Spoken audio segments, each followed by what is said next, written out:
जय माता दी दोस्तों यारों, क्या आप जानते हो पापी व्यक्ति का बुरा समय कब शुरू होता है? कि आज की वीडियो सभी के लिए बहुत ही महत्वपूर्ण होने वाली, जिसमें बताया गया है कि पापी को उसके पाप की सजा कब मिलती है। अक्सर हम लोगों से कोई ना कोई पाप बनता ही रहता है।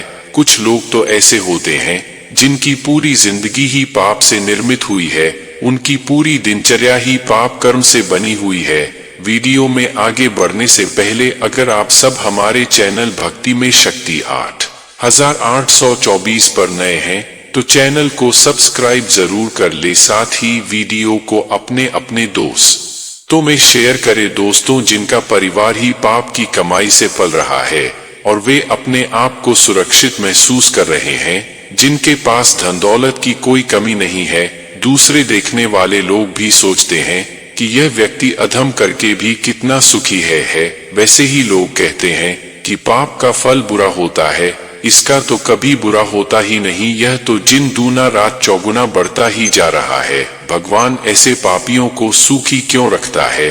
तो आई आपको सब कुछ समझ में आ जाएगा इस दृष्टांत के बाद। तो चलिए वीडियो में बने रहिए वीडियो की समाप्ति तक। एक बार एक गांव में दूषित रहते थे। एक सेठ की दुकान पर चीनी की थी और दूसरे के हलवाई की, दोनों की दुकानें आमने सामने थी। उनमें से एक तो बड़ा ईमानदारी से अपनी फॉर द बेस्ट तथा, और दूसरा जो हलवाई था वह दूध में पानी मिलाकर बेईमानी और अधर्म पूर्वक व्यवहार करता था। कि थोड़े ही दिनों में हलवा ईमानदार हो गया और ईमानदार व्यक्ति गरीब हो गया। वह गरीब व्यक्ति हर पंडित ज्ञानी से यही प्रश्न किया करता था कि धन कैसे होता है? उत्तर मिलता था कि धर्म से ही धन होता है। अब वह यह सोचकर बहरहाल रहता था कि अभी धर्म से ही धन होता है तो उसका पड़ोसी अधर्म से कैसे मालदार होता जा रहा है। एक दिन उसके द्वार पर एक ज्ञानी साधु आए थे। मैं उनसे भी उसने वही प्रश्न किया कि यदि धर्म से ही धन होता है तो अधर्म करने वाले मालदार क्यों होते हैं? यह प्रश्न सुनकर महात्मा जी चुप हो गए और कुछ दिन के लिए वहीं ठहर गई थी है।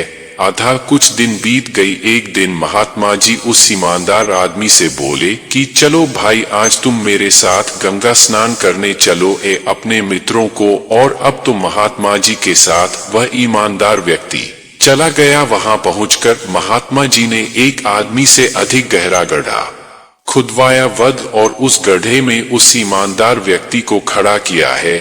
और उसके बाद महात्मा जी ने दूसरे लोगों से उस गड्ढे में जल डालने को कहा। कई लोग घड़ा भरकर गड्ढे में जल डालने लगे। 100-200 घड़ा जल डालने के बाद पानी उस व्यक्ति की गर्दन तक आ गया। ईमानदार व्यक्ति बोला, महाप्रबंधक, अब यदि 24 घंटे और डलवा दिए तो मैं डूब कर मर जाऊंगा। महात्मा जी बोले, यदि 100 घड़ा पानी डालने से तू नहीं भरा तो अब 2-4 खड़े डलवाने से कैसे मर जाएगा हूँ। महात्मा जी बोले, चिंता ना करो, मैं यह सब तुम्हारे प्रश्न का उत्तर देने के लिए किया था कि इस जल की तरह पाप जब तक मनुष्य के कंटक रहता है तब तक पता नहीं चलता, जब आगे बढ़ जाता है तब दम घुटने लगता है, तभी उसका दुष्परिणाम मालूम पड़ता है।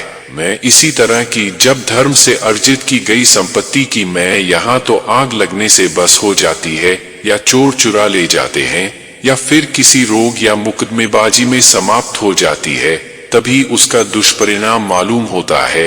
वास्तव में तो धर्म से ही धन की रक्षा होती है, पाप की सजा मिले मैंने उतना ही विलंब समझना चाहिए। चित्र भगवान श्री कृष्ण ने शिशुपाल को मारने से पहले किया था। शिशुपाल जब सभा के बीच गाली निकाल रहा था और भगवान कृष्ण मोहन खड़ी थी, तब सब लोग यही समझ रहे थे कि सवाल का भगवान कृष्ण कुछ नहीं कर पाएंगे। ठीक उसी तरह जब पाप और अत्याचार करने वाला व्यक्ति जब धनवान और सुखी संपन्न बनता जाता है तब सबको यही लगता है कि वह धर्म करके भी सफलता जा रहा है। भगवान इसे कब दंड देंगे? मित्रों कहते हैं बुरे का परिणाम बुरा ही होता है। न्याय प्रक्रिया में थोड़ा समय लग सकता है पर न्याय जरूर होगा। पाप का घड़ा भर जाता है तो वह एक दिन ऐसा फूटता है कि उसके प्रभाव में कुछ भी नहीं बचता रहा, यह सब तबाह हो जाता है। अत्याचारियों के विषय में कहा गया है कि जो दुष्ट दोषी होकर भी निर्दोष लोगों को कुपित करता है, वह व्यक्ति घर में रहने वाले मनुष्य की बहुत रात में सुख से नहीं सो सकता। जिनका मन पापों में लगा रहता है, वे लोग दूसरों की कल्याणकारी गुणों को जानने की इच्छा नहीं रखते हुए हमेशा दूसरों के अवगुणों को जीतने की इच्छा रखते हैं। जो व्यक्ति अर्थ की पूर्ण सिद्धि चाहता है, उसे पहले धर्म का ही आचरण करना चाहिए। जैसे स्वर्ग से अमृत दूर नहीं होता, उसी प्रकार धर्म से अलग नहीं होता। जो व्यक्ति समय अनुसार धर्म, अर्थ और काम का सेवन करता है, वह इस लोक और परलोक में भी अर्थ और काम को प्राप्त करता है। और ईमानदारी से कमाया गया धन सदैव अधिकारी होता है, और पाप से कमाया गया धन व्यर्थ बह जाता है। उस धन से आप पूर्ण लाभ नहीं कमा सकते। ऐसा धन विपत्तियों को बढ़ाने वाला होता है। इसलिए धर्मानुसार कर्म करो, सदैव आप और आपका परिवार सुरक्षित रहेगा।